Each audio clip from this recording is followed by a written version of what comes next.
Hello and thanks for joining us at the Asprey. We're Me and My Golf and Andy. It's Monday, that means it's time for the Impact Show. What are we talking about? Right, today we're bringing you 5 tips to help you break 100. Don't go anywhere, let's take charge of your game. So welcome to today's Impact Show. Now Andy, it's the beginning of July.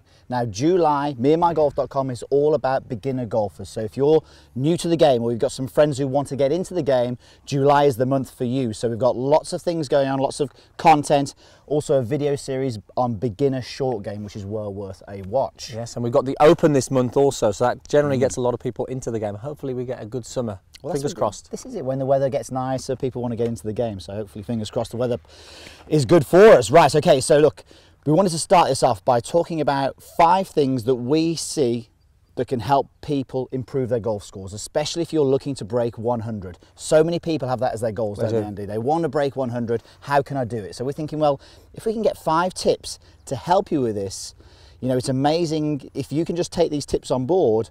I'm not going to say we can guarantee that you break 100, but you're going to get a lot closer because there's a lot of simple mistakes that are being made on the golf course which are really hindering your scores. Definitely. It's amazing when you get past that 100 mark as well, it then becomes quite easy. It's sort of just once they get past that milestone, really, I think it's just so much easier to do, you know, repeat again. So with the 5 tips we're going to give you today, it's definitely going to help you get towards that and hopefully get you breaking that so it's a consistent thing. Yeah, I think, like you say, once you go past that barrier, it becomes a lot easier to keep breaking it over and over again then. So Andy, first tip, you've got the driver in hand. Yes. What are you going to talk about? Okay, well look, we see this so often that when you're starting the game, and actually when you're playing the game for a long time, you're always going to hit bad shots, but you're probably going to hit a few more when you're starting the game. So you're going to find that the driver isn't going to be the most consistent club in the bag.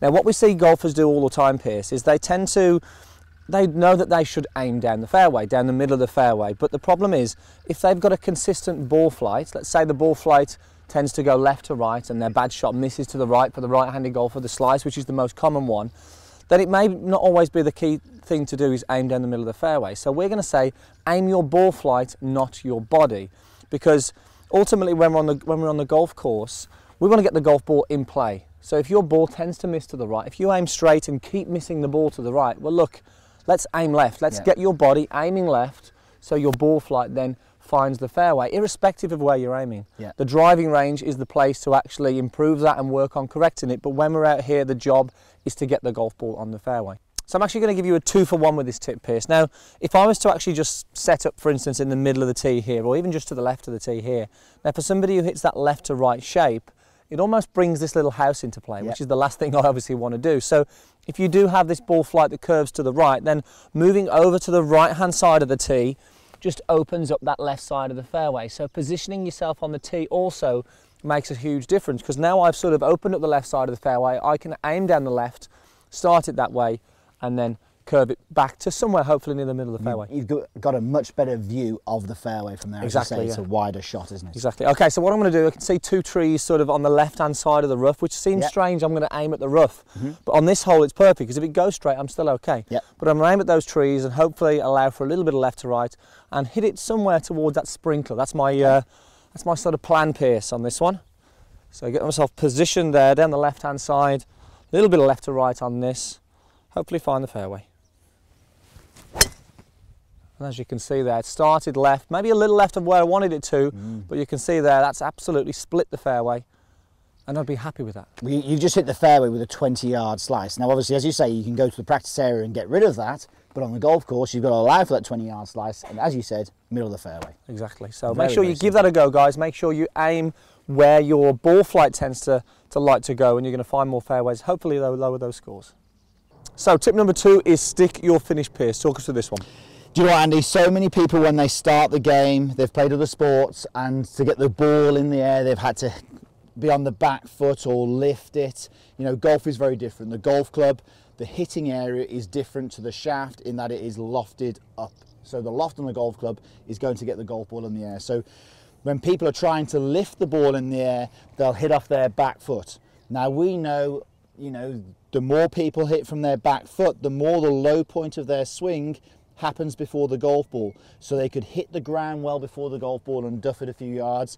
They could miss the ground and top it, or even if they do get it in the air, it just goes too high. Yeah. So by sticking the finish, So we're literally saying by sticking the finish, you're telling yourself to shift pressure and weight to that lead side, to not hit off the back foot, to literally just shift the weight and pressure to that lead side to get a much better strike on the golf ball. Definitely, and that gets that bottom of the golf swing after the golf ball. Yes. And really that club now is hitting down on the golf ball with an iron, which is exactly what we want. That's the key, really. Hopefully, yeah. That's it gives you more chance of doing that. There's maybe a few other things involved, but yeah, it gives you more chance of doing that. And if you just went with that theory of every time you play golf on the golf course and you were to stick your finish, not only would it help the ball striking, it'd probably give you more control as well. Definitely, yeah. And this is mainly with the irons, guys. We're talking about this really because it really does help that ball striking, which is key for consistency.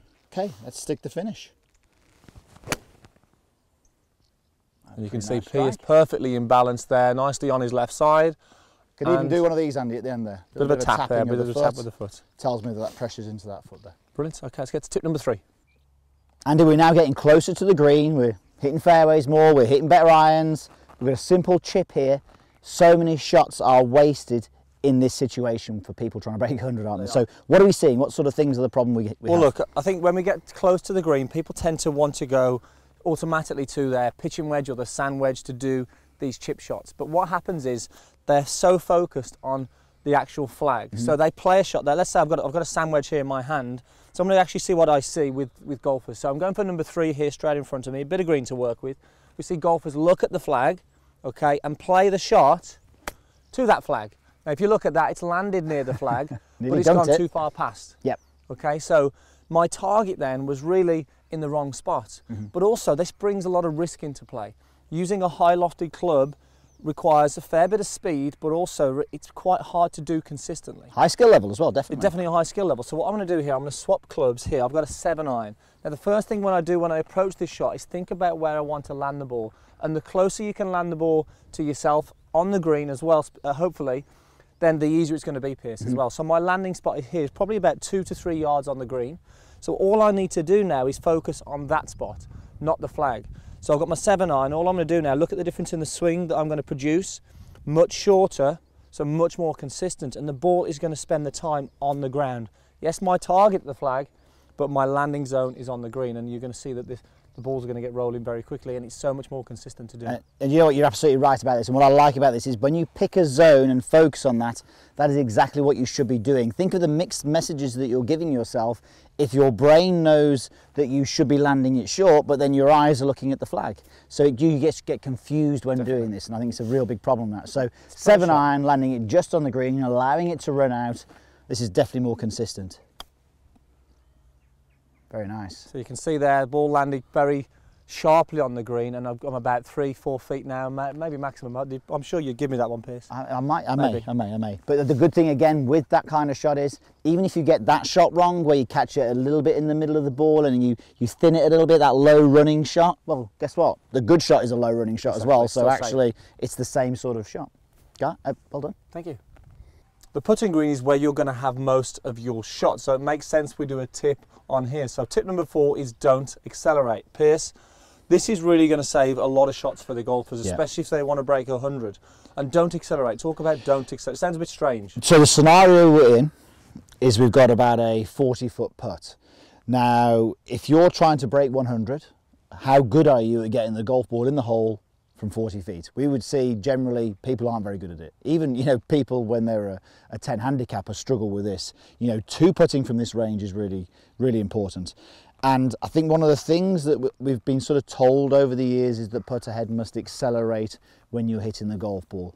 Now, you know what, there's some different takes on this, but let's just show you how thinking about accelerating generally looks to not just beginner golfers. So if you've been playing the game for 30 years, this is a good tip for you.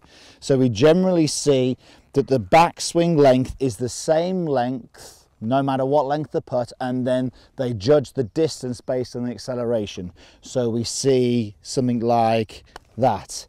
So I'm accelerating hard. Now look, sometimes it can go in. That nearly went in, but you can see I wasn't perhaps able to control the distance that well. So what we're looking to do really is let the length of the backswing dictate how far the golf ball goes. So practice swing is the first thing. So standing to the side of the golf ball and keeping what feels like a constant pace to the putter. That's the feeling, a constant pace to the putter. You've seen one of those things that sort of goes from side to side on momentum, or a pendulum. You know, it is really about trying to generate that sort of feel when you're on these long putts. So I'm going to work really hard at the putter head, going back and through a very similar pace when I'm hitting this putt. So it's almost like the ball gets in the way of the putter head as opposed to you actually hitting that putter head. Yes. And this is something, like we said, we see the majority of golfers, especially in their early days playing golf, they are trying to hit the golf ball instead of actually using the momentum and the actual weight of the putter swing through. And that was a perfect one because you judge the distance perfectly. And it's not always about getting them in, Pierce. Like you say, if you can 2-putt from here, you're going to be over the moon. Well, if you actually worked out how many 3-putts you actually had, then I think you'd be very shocked when you're doing it. So again, let the pace of let the length of the backstroke dictate the pace, and a carbon copy. So straight away we have consistency now in a very inconsistent part of the game for golfers. And even I would give you those 2 putts. This is your putter, actually. I might have to steal this. So our 5th and final tip is don't add up. Right, Pierce, talk us through this one.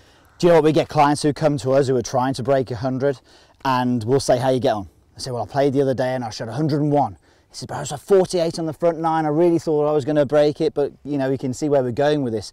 If you start adding your score up and seeing that you're doing well, that you might break 100, suddenly you're having more pressure on the shot. It's like me saying to Andy, if you're not this putting, you win. Yeah. Suddenly you're building that pressure on yourself as you are playing, and you know, even getting onto the last hole and knowing that you just need a par on the last, or a 5, or even a 6 on the last to break 100, and suddenly you shoot an 8. Yeah, and how often do you hear, you may have heard some of the top tour pros say that all I did was just wanted to stay in the present and you know, put one shot, take one shot at a time. So, you know, keeping yourself in the present, focusing on each shot and each hole at a time is the key thing, really, to help you just keep going and not worry and stress about what's going ahead. At the end of the round, add up the score, and you know what, you'll probably find by not obsessing about that score, at the end of the round you're going to shoot some lower scores because you're not really focusing too much ahead of yourself. Potentially that is the most important tip out of all of these 5 that we've done today. This is the most important tip, in my opinion. Yeah, definitely.